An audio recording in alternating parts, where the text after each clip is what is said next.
أما بعد فأعوذ بالله من الشيطان الرجيم بسم الله الرحمن الرحيم أفحسبتم أنما خلقناكم عبثا وأنكم إلينا لا ترجعون صدق الله مولانا العظيم.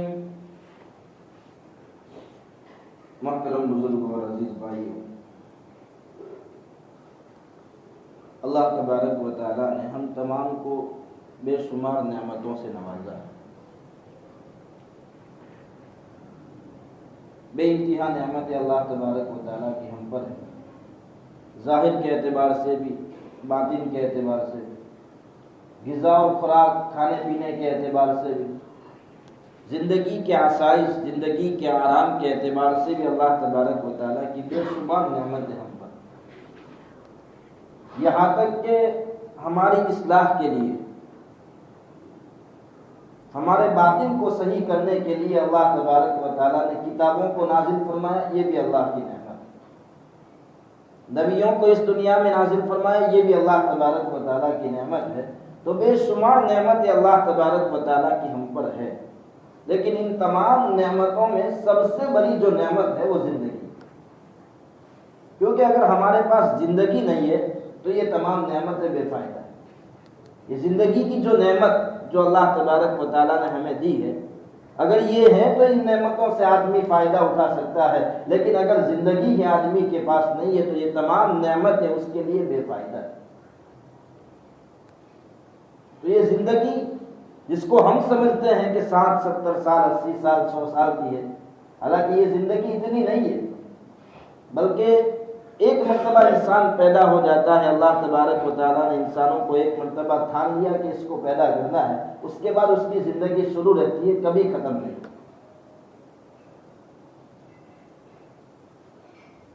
جگہ بدل جاتی ہے. انسان دنیا میں آتا ہے تو دنیاوی زندگی کہتے ہیں، اس کا انتقال ہو جاتا ہے، موت ہو جاتی ہے تو پھر آخرت کی زندگی کہی جاتی ہے. لیکن زندگی تو اس کی ہے، ہمیشہ رہنے والا ہے. انسان دنیا میں رہے گا 50 60 70 سال، جتنا اللہ تبارک و تعالیٰ نے لکھا ہے اتنے دن تک، اتنے اللہ تبارک و تعالیٰ جو وقت مقرر کیا ہے اس وقت تک دنیا میں رہے گا. مرنے کے بعد آخرت کی زندگی شروع ہو جائے گی. کیونکہ اللہ تبارک و تعالیٰ نے حضرت آدم علیہ السلام کو جب پیدا فرمایا، حضرت آدم علیہ السلام کو پیدا فرمانے کے بعد حضرت آدم کی پشت پر اپنا داہنا ہاتھ پھیرا تو بہت سارے روحیں پیدا ہوئی. پھر بایاں ہاتھ پھیرا تو بہت ساری روحیں پیدا ہوئی. پھر اللہ نے ایک وعدہ لیا، الست بربکم، کہ کیا میں تمہارا رب نہیں ہوں؟ تمام روح جتنی پیدا ہونے والی روحیں تھی، آخرت تک قیامت تک جتنے لوگ آنے والے ہیں، ان تمام کی روحیں وہاں عالم ارواح میں جمع تھی. اللہ تبارک و تعالیٰ نے سب سے پوچھا، الست بربکم، کیا میں تمہارا رب نہیں ہوں؟ تمام روحوں نے جواب دیا، قالوا بلا، کیوں نہیں، آپ ہی ہمارے رب. تو ہم تو وعدہ کر کے آئے ہیں، اس رب سے وعدہ کر کے آئے ہیں کہ آپ ہی ہمارے رب ہیں.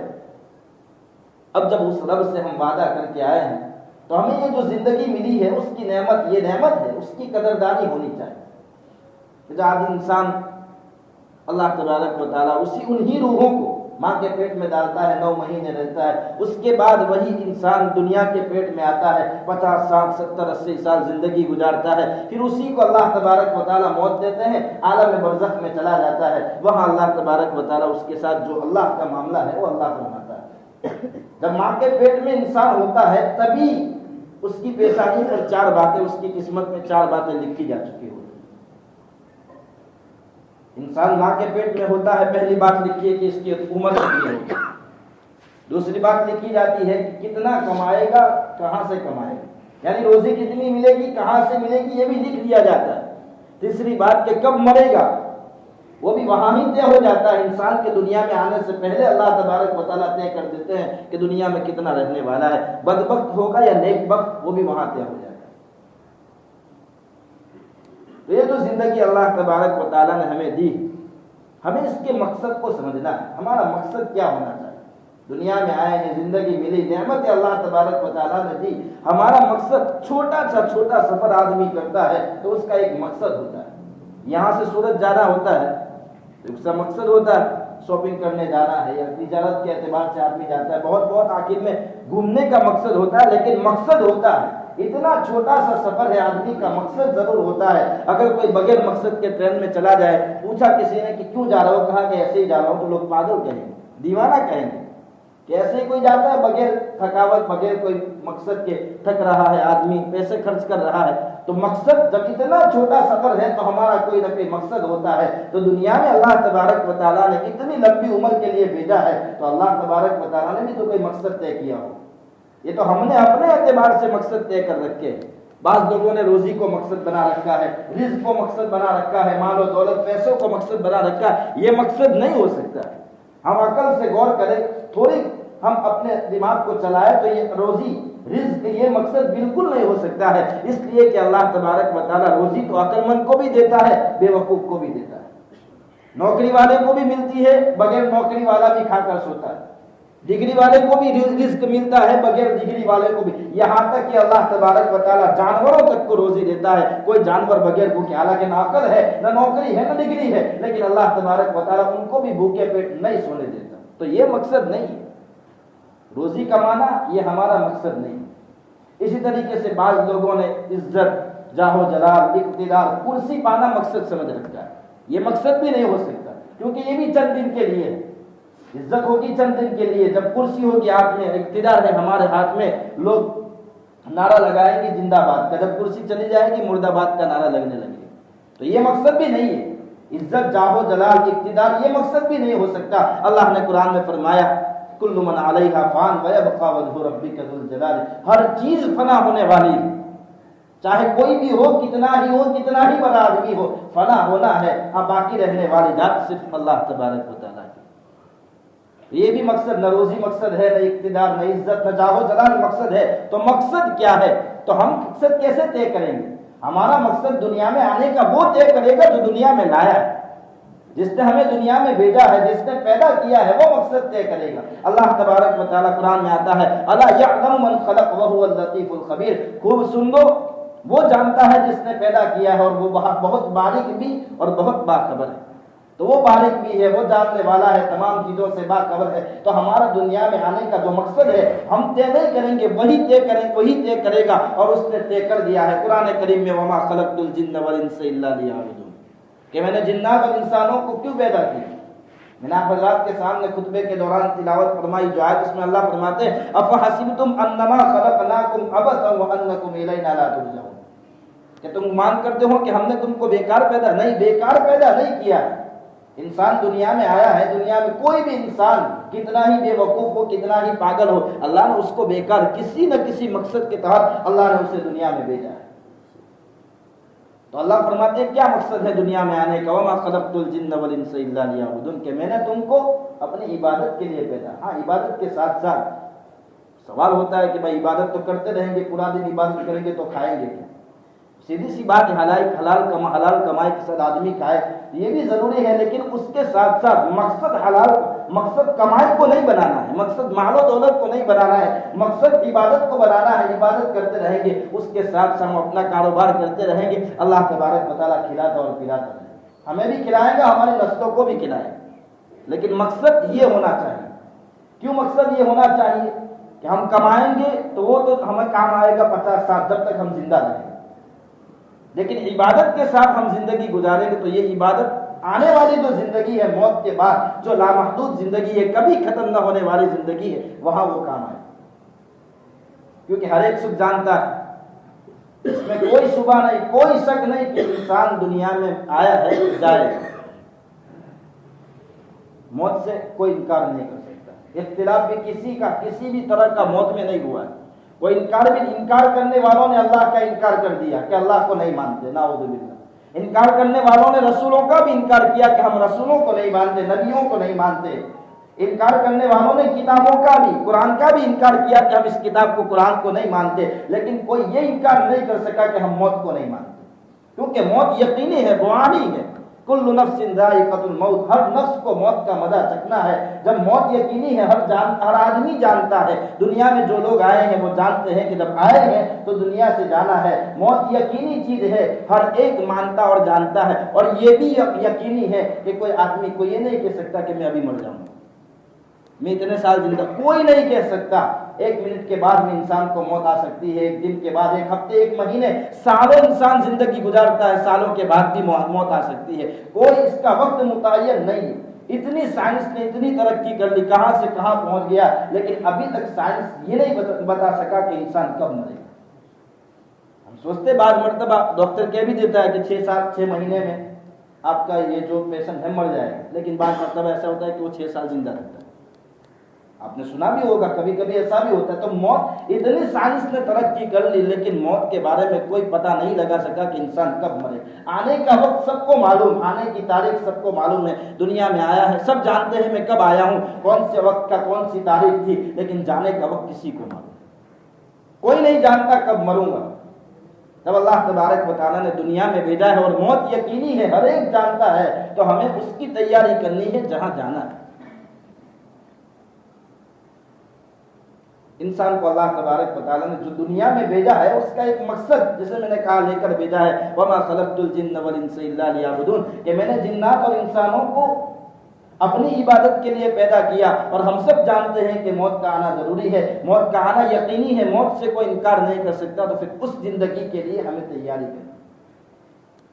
عقل مند انسان وہی ہے جو موت کے بعد آنے والی زندگی کی، میں نہیں کہہ رہا، حدیث میں آپ صلی اللہ علیہ وسلم نے ارشاد فرمایا، القیس من دان نفسہ وعمل لما بعد الموت، عقل مند وہ ہے جو اپنے نفس، من دان نفسہ، اپنے نفس کے لیے تیاری کرے، وعمل لما بعد الموت، اور موت کے بعد آنے والی جو زندگی ہے اس کے لیے عمل کرے۔ عقل مند انسان یہ ہے۔ حضرت بہلول رحمۃ اللہ علیہ نے آگے بھی شاید آپ حضرات کو یہ واقعہ سنایا ہے، ہارون رشید بڑے بادشاہ گزرے ہیں، ان کے زمانے میں ایک مجذوب قسم کے بزرگ تھے، حضرت بہلول، نام بھی آپ نے سنا ہوگا۔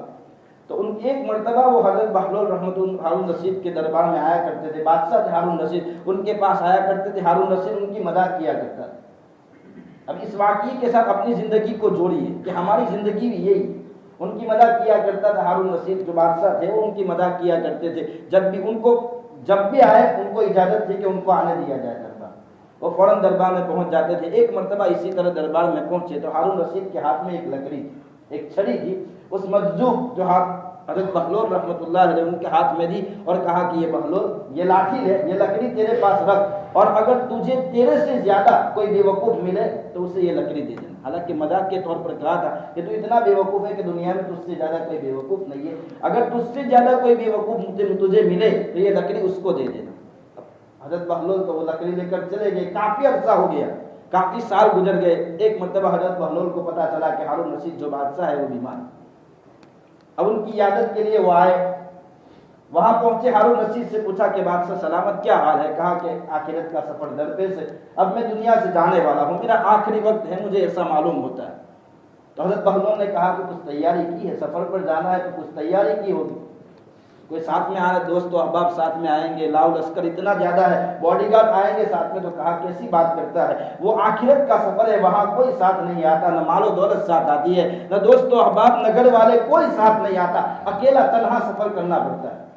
تو کہا کوئی بات نہیں، سفر پر جاتے، جب آپ دنیا میں معمولی سفر کرتے تھے تو سامنے جو یعنی آگے جانے والی جو ہوتا ہے سفر جہاں کا کرنا ہے، وہاں کی تمام چیزیں تیاریاں ہوتی تھی، باڈی گارڈ پہلے سے پہنچ جاتے تھے، لشکر آپ کا پہلے سے پہنچ جاتا، تو یہاں بھی آپ جانے والے ہیں تو کوئی باڈی گارڈ لشکر وغیرہ بھیجا ہے؟ کہا کہ نہیں، تو کیسی بات کرتا ہے۔ اس وقت بہلول نے وہ جو لاٹھی ہارون رشید نے اس کو دی تھی، ان کو دی تھی، وہ لاٹھی ہارون رشید کے ہاتھ میں تھی، تو کہا کہ یہ آپ کی امانت، آپ نے کہا تھا کہ مجھ سے زیادہ اگر آپ کو مجھے کوئی بیوقوف ملے تو یہ لاٹھی اور چھڑی جو لکڑی میرے ہاتھ میں وہ دے دو، مجھے آپ سے زیادہ دنیا میں کوئی بیوقوف نہیں ملا۔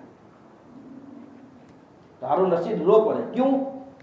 اس لیے کہ وہ جانتے تھے کہ دنیا کا جب چھوٹا سا سفر میں کرتا ہوں تو اتنی زیادہ تیاریاں کر کے جاتا ہوں، اتنا بڑا سفر مجھے جانا ہے، انہیں کیا تیاری کی۔ تو ہم سوچے کہ ہم کتنے اس واقعے کو ہم اپنے ساتھ جوائنٹ کریں کہ ہم یہاں دنیا میں 3 دن کا سفر آدمی کو کرنا ہوتا ہے، پہلے سے تیاری ہوتی ہے، بکنگ ہو جاتی ہے، کون سی ٹرین میں جانا ہے، کہاں جانا ہے، جہاں جانا ہے، جہاں رہنا ہے، وہاں ہوٹل کی بکنگ ہو جاتی ہے، کتنے دن ٹھہرنا ہے۔ 3 دن کا سفر ہے لیکن تمام تیاریاں کرتے ہیں، اتنا لمبا سفر ہمیں کرنا ہے، زندگی کے بعد موت جو آئے گی اس کے بعد کا جو سفر ہے، ہم نے کتنی تیاری کی، تو ہم بھی تو بے وقوف۔ القیس من دان نفسہ وعمل لما بعد، حدیث میں آپ نے فرمایا کہ بے وقوف ہے وہ آدمی جو موت کے بعد کی تیاری نہ کرے۔